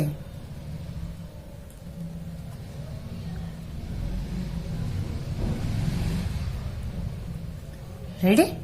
કઈ રેખા? એમપી રેખા, માર્જિનલ પ્રોડક્શનની રેખા. હવે સરેરાશ ઉત્પાદનની રેખાની વાત કરવામાં આવે એટલે કે એપી, એવરેજમાં શું થાય? તો કે પહેલા તબક્કા દરમિયાન વધે છે, પછી એમાં શું જોવા મળે છે? ઘટાડો. સમજાય છે? 1 થી લઈને 3 એકમ સુધી એમ કહી શકો. અથવા તો પહેલા એકમમાં શું જોવા મળે છે? પહેલા તબક્કામાં શું જોવા મળે છે? એપી છે એ વધે છે. પછી ચોથા એકમે સ્થિર થઈ જાય છે. જો ત્રીજો અને ચોથા એકમનો આન્સર 12 સેમ આવ્યો હતો, રાઈટ? એટલે ચોથા એકમે સ્થિર થઈ જાય છે. સ્થિર થયા બાદ એમાં શું જોવા મળે છે તમને? સ્થિર થઈ જાય છે, ત્યારબાદ એ નીચે આવતી રહે છે, એટલે ઘટાડો જોવા મળે છે. આ પોઈન્ટ મારે જરાક ઉપર થઈ ગયો છે, તો થોડોક એવો નીચો અહીંથી લેવાનો હતો, નીચે point, right? Sorry for my mistake. તો એપી રેખામાં પણ તમને શું જોવા મળશે? ઘટાડો. ક્લિયર? નેક્સ્ટ હવે જોઈએ કે આ જે સરેરાશ અને સીમાંત ઉત્પાદન રેખા છે, આ બંને વચ્ચે સંબંધ કેવો છે? તો તમને એમાં સંબંધની દ્રષ્ટિએ જો જોવામાં આવે તો આપણી પાસે આંકડા છે જ. આંકડા ક્યાંથી છે? આપણે પેલી અનુસૂચિ છે, આંકડા ઉપરથી જોશો તો વધારે આઈડિયા આવશે. એટલે હું બોલતી જાઉં, તમે લોકો આંકડામાં ટેલી કરતા જાઓ. શરૂઆતમાં શું થાય છે? તો કે સરેરાશ ઉત્પાદનમાં તમને વધારો જોવા મળે છે, સીમાંત ઉત્પાદનમાં વધારો જોવા મળે છે. પણ જે સરેરાશ ઉત્પાદન કરતા સીમાંત ઉત્પાદનનો વધારો વધારે હોય છે. જો અહીંયા તમને દેખાય છે, સરેરાશ ઉત્પાદન એ વધે છે, સીમાંત ઉત્પાદન એ વધે, પણ સીમાંત ઉત્પાદનનો વધારો સરેરાશની કમ્પેરિઝનમાં કેવો હોય? વધારે. 10 માંથી 14, 14 માંથી ડાયરેક્ટ ક્યાં આવી ગયા? 24. અહીંયા વધારો થાય છે, પણ આની કમ્પેરિઝનમાં સીમાંત ઉત્પાદન જલ્દીથી વધે છે. ઇટ મીન્સ તમે જોઈ શકો શ્રમના 1 થી લઈને 3 એકમમાં શું જોવા મળે છે, સરેરાશ અને સીમાંત ઉત્પાદન બંને વધે છે, પણ સરેરાશની કમ્પેરિઝનમાં સીમાંત ઉત્પાદન જલ્દીથી વધે છે. પછીના તબક્કાની અંદર જો વાત કરવામાં આવે તો સરેરાશ અને સીમાંત ઉત્પાદન એક કન્ડિશન એવી આવે કે બંને કેવા થઈ જાય છે, સરખા. સરેરાશ અને સીમાંત ઉત્પાદન બંને સરખા થાય છે, માટે સરેરાશ અને સીમાંત ઉત્પાદન એકબીજાને શું કરે છે, છેદે છે. એ કેટલામાં નંબરના એકમે, 4 નંબરના એકમે. ક્લિયર. પછી શું જોવા મળે છે તો કે 7મા એકમે સીમાંત ઉત્પાદન શૂન્ય થઈ જાય, શૂન્ય થઈને કેવું થઈ જાય છે, ઋણ થઈ જાય છે. જ્યારે સરેરાશ ઉત્પાદનમાં ઘટાડો થાય છે 11 માંથી 9, 9 માંથી 7. સરેરાશ ઉત્પાદન ક્યારેય શૂન્ય થતું નથી. સીમાંત ઉત્પાદન શૂન્ય અને ઋણ થવાની શક્યતા છે, થશે, પણ સરેરાશ ઉત્પાદન થશે નહીં. રેડી. હવે આ સરેરાશ અને સીમાંત ઉત્પાદન બે ક્યારે સરખા થાય, તો જ્યારે સરેરાશ ઉત્પાદન સેમ થાય ને, જો અહીંયા 16 છે ને અહીંયા 16, જ્યારે સરેરાશ ઉત્પાદન સ્થિર થઈ જાય ત્યારે સીમાંત અને સરેરાશ ઉત્પાદન બંને સરખા થશે. ક્લિયર. અને 7 થી લઈને 9 એકમ સુધીમાં શું જોવા મળે છે, સીમાંત ઉત્પાદન 0 થઈ જાય છે, એટલે સીમાંત ઉત્પાદન ઘટે છે, સરેરાશ ઉત્પાદન ઘટે છે, પણ સીમાંતનો ઘટાડો સરેરાશની કમ્પેરિઝનમાં જલ્દીથી ઘટે છે. સેમ એવું જ સીમાંતનો વધારો સરેરાશની વધારા કરતાં જલ્દીથી વધે છે, એમ ઘટવામાં પણ સીમાંત જલ્દીથી ઘટે છે. સીમાંતમાં હંમેશા આવું જ હોય, ઘટે તો જલ્દીથી ઘટે અને વધે તો જલ્દીથી વધે. બરાબર. હવે આગળ જોઈએ. નેક્સ્ટ તમને એવું કીધું છે કે શું કામે આવું વધતું મળતર જોવા મળે છે, શું કામે આમ થાય છે, આનું રીઝન શું છે, તો એના માટે તમને એવું કીધું છે કે ઘટતા મળતરના નિયમની એક લાક્ષણિકતા છે. શું છે કે એમાં અમુક શરૂઆતના અમુક હદ સુધી સીમાંત ઉત્પાદન શું હોય, વધતું જાય. પછી શું હોય તો કે બીજા શબ્દમાં કહીએ તો શરૂઆતમાં મળતર વધતું જાય છે. આ શા માટે આવું થાય છે, પ્રશ્ન આપણને સ્વાભાવિક છે. તો એના માટે 2 પરિબળ છે એ અસ્તિત્વમાં આવે છે. 2 પરિબળ છે એ જવાબદાર છે. ક્યાં 2 પરિબળ જવાબદાર છે એ જોઈએ. શું કામે શરૂઆતમાં તમને ઘટતા મળતરનો નિયમ છે, નિયમ તો ઘટતા મળતરનો છે, છતાં એવું કેમ બને છે કે શરૂઆતમાં સરેરાશ, સીમાંત અને કુલ ઉત્પાદન ત્રણેય વધે છે, અને વધ્યા પછી અમુક હદે સ્થિર, અમુક હદ પછી અમુક હદે પહોંચ્યા પછી શું થઈ જાય છે, એ ઘટતું શરૂ થાય છે, ઘટવા માંડે છે. શું કામ એવું થાય છે, એના માટેના 2 રીઝન છે. નંબર 1 તમને એવું કીધું છે અહીંયા કે શરૂઆતમાં અસ્થિર સાધનનું પ્રમાણ ઓછું હોવાથી સ્થિર સાધનોની ઉત્પાદનની પ્રક્રિયામાં પૂરતો ઉપયોગ થઈ શકતો નથી. શરૂઆતમાં કોનું પ્રમાણ ઓછું છે, અસ્થિર સાધનનું પ્રમાણ. શરૂઆતમાં શ્રમ આપણે 1, 2 અને 3 જ લીધા છે, રાઈટ. તો અસ્થિર સાધનનું પ્રમાણ ઓછું છે, એ ઓછું છે માટે સ્થિર સાધનોની ઉત્પાદનની પ્રક્રિયામાં પૂરતો ઉપયોગ થઈ શકતો નથી. ઇટ મીન્સ જે યંત્ર છે તમારી પાસે એની તમે કેપેસિટી 100% કેપેસિટી ઉત્પાદન કરવાની જે મશીનની કેપેસિટી હોય એટલું તમે ઉત્પાદન કરી શકતા નથી. એમાં જે ઉત્પાદન શક્તિ છે એ વણ વપરાયેલી રહે છે, એટલે કે સ્થિર સાધનનો તમે પૂરેપૂરો ઉપયોગ કરી શકતા નથી. અથવા એવું કહેવાય કે ફોર એક્ઝામ્પલ આપણે વાત થઈ કે 10 એકર જમીન, તો 1 એકર જમીન અને 10 એકર મૂડીના, તો તમે પૂરેપૂરી શરૂઆત જ્યારે તમારી પાસે શ્રમ ઓછા હોય ત્યારે 10 એકર મૂડીને વાપરી શકતા નથી અને 1 એકર જમીનનો ટુકડો પણ વાપરી શકતા નથી. માટે આવું શરૂઆતમાં તમને જોવા મળે છે. એથી શું થાય તો કે જેમ જેમ અસ્થિર સાધનનું પ્રમાણ વધારવામાં આવે, એટલે જેમ જેમ આપણે પહેલા શ્રમના પ્રમાણમાં વધારો કરતા જાય, એમ શું થાય તો કે જે સ્થિર સાધન છે એનું શું થાય, ઉપયોગ વધુ સારી રીતે કરવાનો પોસિબલ બને. એટલે 1 એકરની જમીન હોય જેને જ્યાં કામ કરવું હોય ત્યાં વ્યવસ્થિત થાય, એવું જે સિમ્પલ આપણા શબ્દમાં તમને સમજાય એટલા માટે કહું છું. બાકી સ્થિર સાધન એટલે યંત્રોની 100%ની કેપેસિટી તમે યુઝ કરી શકો, તો સ્થિર સાધનનો તમે સારી રીતે એવો ઉપયોગ કરી શકો. આમ જ્યાં સુધી સ્થિર સાધનનો પૂરેપૂરો ઉપયોગ થઈ શકે તેટલી હદ સુધી અસ્થિર સાધનોનું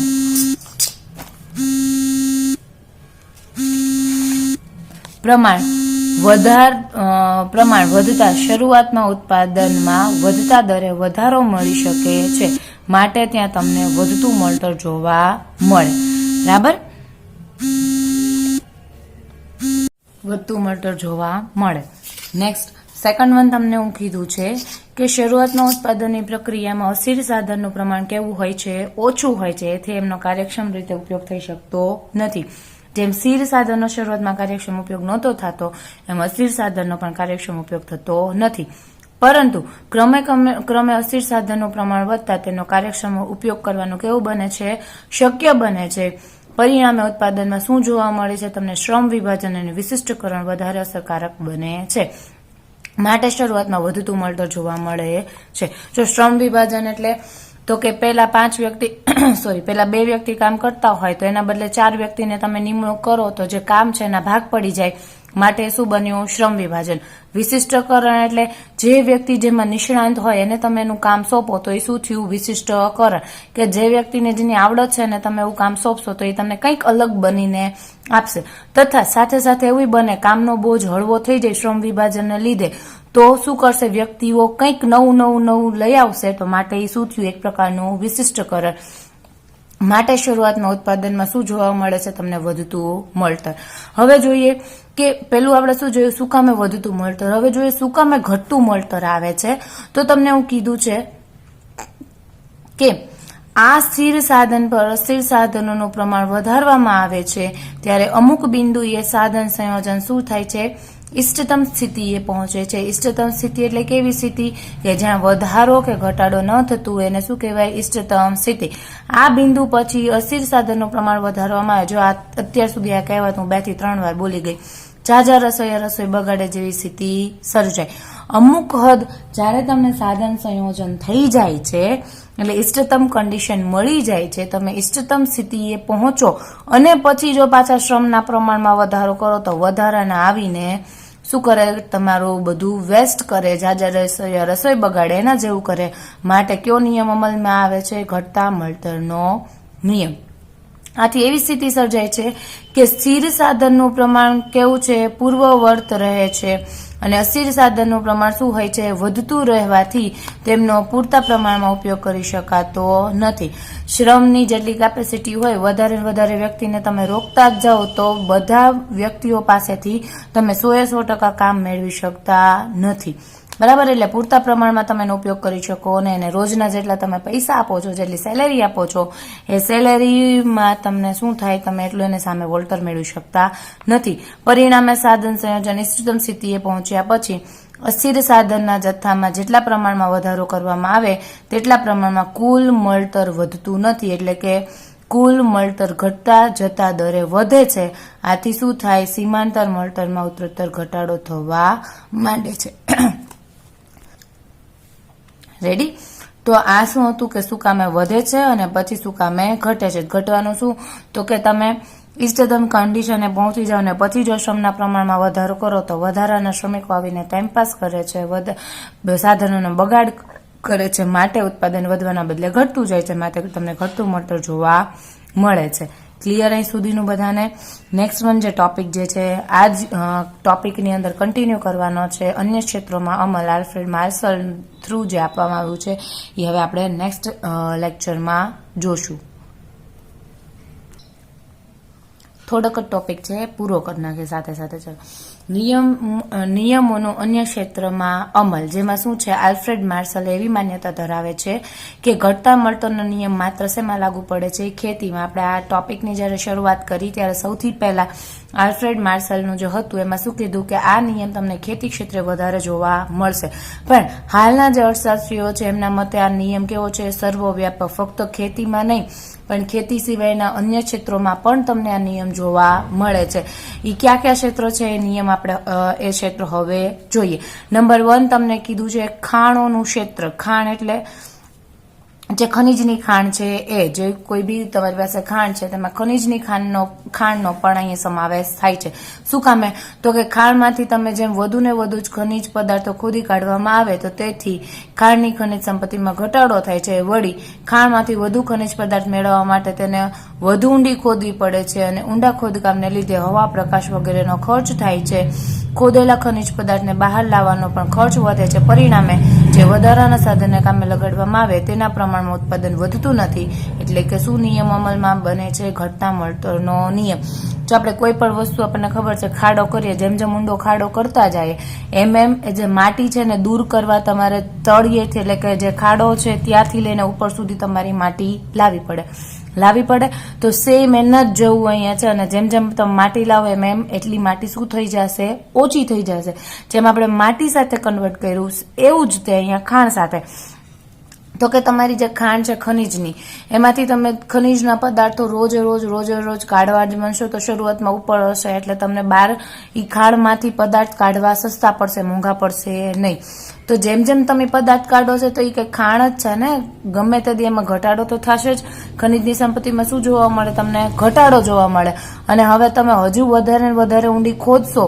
શું કામે ખોદશો? કેમ કે હજુ ઈ ખાંડમાં ખનીજ છે, માટે ઈ કાઢવા માટે તમે હજી ખાંડને ઊંડી ખોદશો, રાઈટ? તો ઊંડી ખોદો તો જેમ જેમ નીચે જઈએ તો એમાં આપણને ખબર છે હવા અને પ્રકાશ શું થાય? ઓછા હોય છે.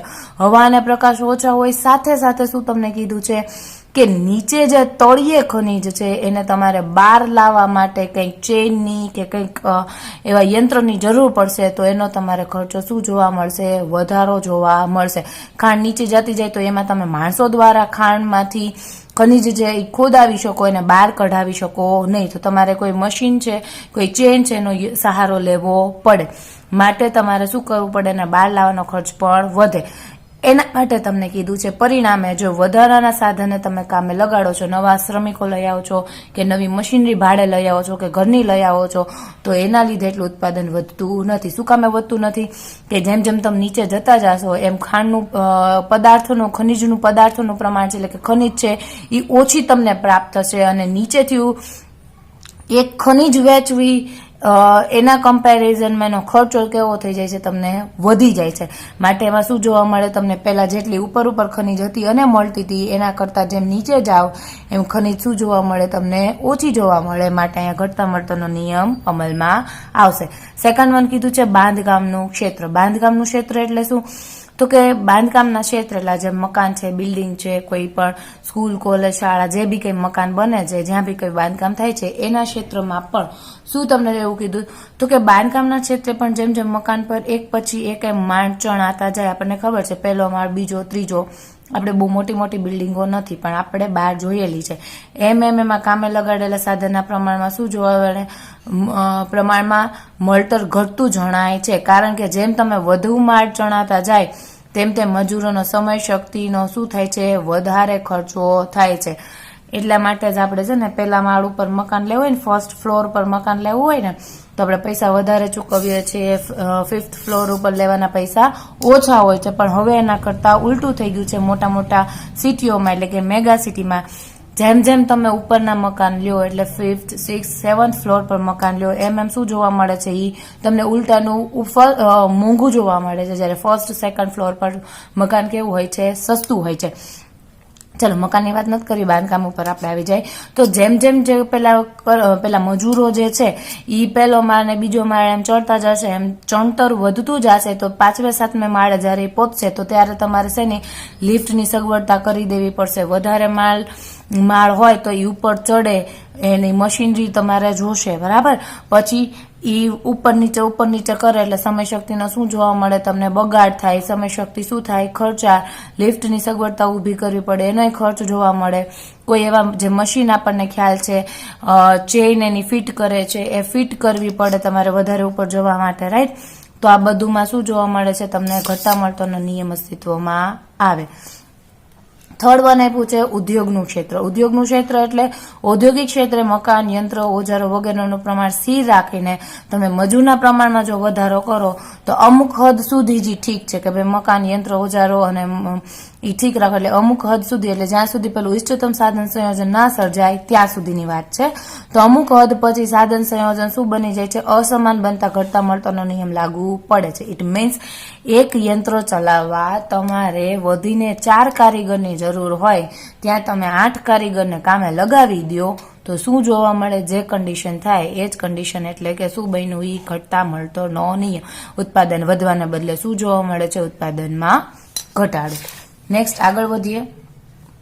આ બધી ચર્ચાઓ પરથી આપણે શું કહી શકાય કે ઘટતા મળતરનો નિયમ છે એ ફક્ત ખેતી માટે નહીં પણ ખેતી સિવાયના અન્ય ઉત્પાદન માટે અન્ય ક્ષેત્ર માટે પણ જોવા મળે છે. ઉત્પાદનના દરેક ક્ષેત્રમાં ઘટતા મળતરનો નિયમ એ હવે કેવી ઘટના બની ગઈ છે? સામાન્ય ઘટના બની ગઈ છે. આમ છતાં એ સાચું છે કે ખેતીમાં જોવા મળે. ખેતીમાં આ નિયમ કેવો વહેલા અમલમાં આવે છે, જ્યારે બાકીના જે ઉત્પાદન ક્ષેત્ર છે એમાં આ નિયમ થોડોક ઓછો અમલી બને છે. બાકીના ક્ષેત્રમાં કેવો થઈ જાય છે? વધારે ખેતીના ક્ષેત્રમાં એ જલ્દીથી અમલમાં આવે છે, જ્યારે ઉદ્યોગના ક્ષેત્રમાં એ ક્યારે જો કીધું છે તમને અમુક તબક્કા પછી એ અમલમાં દેખાય છે. રાઈટ? હવે એ માટેના કારણો છે. કારણો તમને કીધા છે કે ખેતી મોટા ભાગે કુદરત ઉપર આધારિત છે. વધુ વરસાદ પડે, અપૂરતો વરસાદ પડે, ખરાબ હવામાન વગેરેને લીધે તેમાં જલ્દીથી સાધન સંયોજન બિન પ્રમાણસર બની જાય છે, માટે ઘટતું મળતર તમને અસ્તિત્વમાં આવે છે. હવે વરસાદ આવે કે ના આવે તમારા કે મારા હાથમાં નથી. વાતાવરણ ખરાબ હોય, ધૂપછાવ જેવું વાતાવરણ હોય, જેટલું પાકને તડકો છે, છાંયો છે મળવું જોઈએ ના મળે, વધારે પડતો તડકો મળે તો આપણને ખ્યાલ છે પાક બળી જાય છે. રાઈટ? તો આ બધું શું છે એના લીધે એમાં શું થાય છે, જે તમારું સાધન સંયોજન જે છે એ કેવું થઈ જાય છે? બિન પ્રમાણસર થઈ જાય છે. ફોર એક્ઝામ્પલ 5 વીઘા જમીનમાં જેટલો કપાસ ઉગવો જોઈએ એટલો કપાસનું ઉત્પાદન થતું નથી, તો માટે તમને ત્યાં જલ્દીથી એની અસર જોવા મળે છે. કોની? ઘટતા મળતરના નિયમની. સેકન્ડ વન થિંગ આપ્યું છે કે ખેતી ક્ષેત્ર યંત્રનો ઉપયોગ કેવો છે? મર્યાદિત રહે છે. ઘઉં વીણવા હોય તો ઘઉં મશીન દ્વારા વીણાય મશીન દ્વારા? હા, તમે ડુંડાથી અલગ કરી શકો છો. રાઈટ? પણ મશીન દ્વારા ઘઉં છે, કપાસ છે, ક્યારે જોયું છે આપણે કપાસ મશીન થ્રુ વીણાય છે? રોબોટ કેવું કઈ રાખ્યું છે કોઈએ? નહીં. તો ખેતી ક્ષેત્ર યંત્રનો ઉપયોગ કેવો છે? મર્યાદિત, લિમિટેડ એરિયામાં, કે અમુક ટાઈમે જ તમારે મશીનની જરૂર પડે. શ્રમ વિભાજન પણ બહુ શું હોય છે? ઓછા પ્રમાણમાં થઈ શકે છે. તેથી કેવું છે? ઘટતા મળતરનો નિયમ વહેલી તકે અમલમાં આવે છે. ક્લિયર? તો જે ક્ષેત્રે તમને કીધું, જે ક્ષેત્રે ઉત્પાદનમાં જ્યારે કુદરત અગત્યનો ભાગ ભજવે છે ત્યાં ઘટતું મળતર વહેલું જોવા મળે, અને માનવીય અગત્યનો ભાગ ભજવે ત્યાં થોડુંક મોડું જોવા મળે. આમ ઘટતા મળતરના નિયમને માનવ પ્રયત્ન દ્વારા થોડા સમય માટે મુલતવી શકાય છે, પણ તેના અમલને સાવ નિર્મૂળ કરી શકાય નહીં. એટલે સાવ કાઢી ના શકો. ઘટતા મળતરનો નિયમ આવશે એ ફાઇનલ છે, વહેલા કે મોડું. શું કામે એવું થશે? કારણ કે ઉત્પાદનના સાધનો એક કે બીજાની સંપૂર્ણ અવેજીમાં આવી શકતા નથી. અમુક હદ સુધી જ તેઓ એકબીજાની અવેજીમાં વાપરી શકાય છે. એટલે વહેલા કે મોડે આ નિયમ શું છે? અમલ થયા વગર ચાલતો નથી. હવે આ નિયમનું જે છે મહત્વ કરી લઈએ એટલે આ ટોપિક આપણો આજે થઈ જાય પૂરો. નિયમના મહત્વમાં એવું તમને કીધું છે કે આર્થિક વિશ્લેષણમાં ઘટતા મળતરનો નિયમ ઘણો મહત્વનું સ્થાન ધરાવે છે. માર્શલ જે છે એ વસ્તીના સિદ્ધાંતમાં ઘટતા મળતરનો નિયમનો આધાર લેવામાં આવ્યો છે. રિકાર્ડોએ ભાડાના સિદ્ધાંતમાં ખેતીમાં ઘટતા મળતરનો નિયમ આપ્યો છે. જ્યારે કિંમત નિર્ધારણમાં ખર્ચનો વિચાર કરતી વખતે ઘટતા મળતરના નિયમની ઉપેક્ષા કરી શકાય નહીં. તે ઉપરાંત વેચની સીમાંત ઉત્પાદકતાના સિદ્ધાંતમાં ઘટતા મળતરના ધારણા એ અગત્યની ધારણા બની રહી છે. જુદા જુદા નિયમોમાં ઘટતું મળતરનો નિયમ એ અગત્યનો ભાગ ભજવે છે કે અગત્યનું સ્થાન ધરાવે છે. માટે રિકાર્ડો, માર્શલના વસ્તી વધારાનો નિયમ કે કિંમત નિર્ધારણ હોય કે વહેંચણી સીમાંત ઉત્પાદકતા હોય, ત્યાં હરેક જગ્યાએ ઘટતું મળતર અસ્તિત્વમાં આવશે. ઘટતા મળતરનો નિયમ અસ્તિત્વમાં આવશે. શું કામે અસ્તિત્વમાં આવશે એમાં આપણે જોયું. ઇટ મીન્સ કે ઘટતું મળતર એટલે શું? શરૂઆતમાં ઉત્પાદન વધે, ત્યારબાદ સ્થિર અથવા ન્યૂનતમ થાય, અને પછી શું જોવા મળે છે? તમને ઘટાડો જોવા મળે છે. એક કન્ડિશન એવી આવે કે જ્યાંથી તમને શું જોવા મળે? ઘટાડો. તો ઘટતા મળતરનો નિયમ જલ્દીથી ક્યાં અમલમાં બને છે? તો ખેતી ક્ષેત્રે જલ્દીથી અમલમાં બને છે. બાકીના ક્ષેત્રો, બાકીના ઉદ્યોગ ક્ષેત્રોમાં એ ઓછો અમલી બને છે, જલ્દીથી અમલી બનતો નથી. અથવા તો એવું કહી શકાય કે જ્યાં કુદરત છે એ ભાગ ભજવતું હોય, ખેતીમાં કુદરત ભાગ ભજવે, વરસાદ, હવા, પાણી આપણા ઉપર નથી. બરાબર?